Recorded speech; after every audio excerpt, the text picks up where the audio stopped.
Hello everyone, welcome to Finance Wisdom. In this video, we're going to talk about 10 ways to frugal living to save money and become rich. If you're new to this channel, do like and subscribe to the channel. If you don't know where your next dollar is coming from, you probably don't know where your previous dollar went either. If you're the sort of person who appreciates the finer things in life, having extra cash in the bank may be quite handy. But in order to do so, you'll need to be thrifty with your money. Here are 10 frugal living techniques that can make you wealthy. Number 10. Eat at home instead of eating out. It's more specific to food. It may not seem like much when you spend $4 on a Big Mac for lunch every day, but it adds up to quite a bit at the end of the month. The same goes for coffee and other foods and drinks that appear appealing and cheap while you're out and about. Cutting back on spending money on these foods will definitely put you at an advantage in terms of increasing your wealth, but it comes at a cost. Use your abilities. Number 9. To generate additional money, we've heard time and time again that the key to riches or getting wealthy is to have several streams of income rather than just one. If your 9-to-5 job doesn't pay enough for you to live comfortably, you may supplement your monthly income by employing any abilities you have. Some individuals assume they lack remarkable abilities for which someone would be willing to pay them. Yet, this is not the case. It's not difficult to find a recipe online and bake a batch of cupcakes. And there are plenty of individuals with a sweet tooth who would be interested in purchasing a tasty cupcake from you after you announce that you're selling them. If you can write, you may use internet sites like Upwork and Fiverr to sell your skills. However, this isn't limited to writing. These websites provide opportunities for those who are skilled in digital marketing, spreadsheet creation, video editing, voice-over production, and a variety of other skills. You can charge more and earn livelihood if you're skilled enough at what you do. But for now, just think of it as an alternative. Make use of your abilities to get some additional money. You will not be sorry. Keeping track of spending is number 8.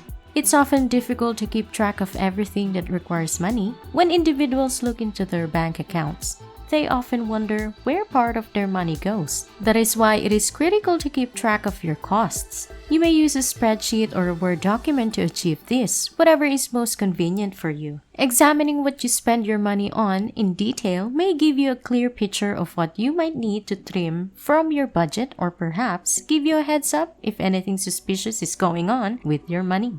If you track your money and discover that you have less in your account than you should, you may want to investigate. Hackers and fraudsters do exist, so be cautious. We also spend a lot of money on subscriptions that we're probably not interested in anymore.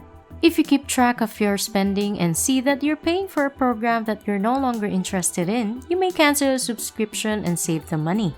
Number 7. Take your time before making a purchase. Many individuals have the habit of purchasing things they really want as soon as they are paid, since that is the only time they have the money. But this isn't always a good idea because you'll be slashing your savings as soon as the money comes in. Waiting another month or two after seeing something you really want is likely to be difficult. But it may be preferable than spending your money as soon as it hits your account. If you wait a few months and use the other tactics to get wealthier during that time, when you return to the same shop to buy the same thing after those 2 months are over, you won't feel as much financial pressure. Also, waiting a few days before purchasing anything might be a good idea since many goods will decrease in price over time. Number 6. Be cautious with your personal possessions. Repairing faulty devices such as autos and household equipment costs a lot of money. While it's not always our fault when our possessions are destroyed, we may strive to be more cautious with them to prevent those expenditures. Many of us carry our phones and computers with us everywhere we go, and they sometimes slip from our grip. To prevent having to take them to our repairman, try clutching them a little closer. It's a small point to consider, but it may be a big difference when it comes to saving. If you've appreciated this video so far, please like it and leave a comment on what you think is the best strategy to save money. If you like this video, don't forget to like and subscribe to the channel. Number 5. Always have an emergency fund.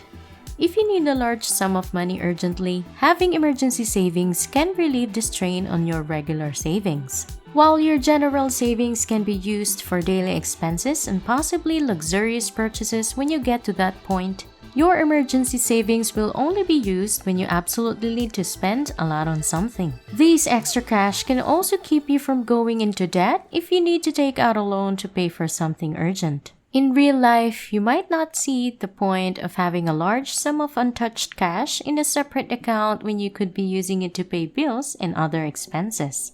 But in the unlikely event of an emergency, it will indeed come in handy and take the strain off of your regular savings, so you won't have to worry about how you'll afford everyday items after paying. Number 4, save a little whenever you can. Depending on the type of job you have, this may seem like a difficult thing to do because our day-to-day lives require so much spending.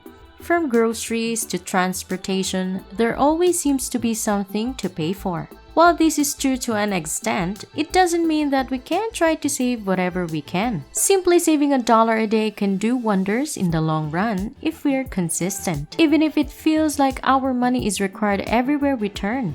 When was the last time you received change after buying groceries or food? It probably occurs more often than you think. While this change may be beneficial for other costs, it won't hurt to save a few dollars for later. It may seem like a lot at the time, but you'll thank yourself later when you need it for those quarters and dollars. Don't purchase the most recent product. Number 3.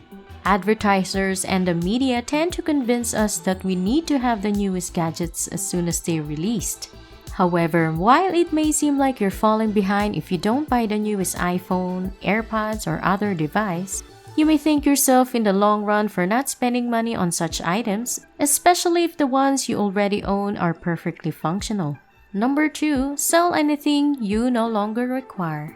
This one may seem unusual since most people don't consider themselves salespeople or feel they have anything worth selling. But you'd be amazed at how many goods you possess that are in decent shape but that you don't use anymore. If you're the sort of person who goes through stages, this is your go-to wealth building technique. Have you ever gone through a baking period where you bought certain baking utensils that you no longer used and then sold them on Craigslist or Facebook? Have you gone through a YouTuber phase that you're no longer interested in?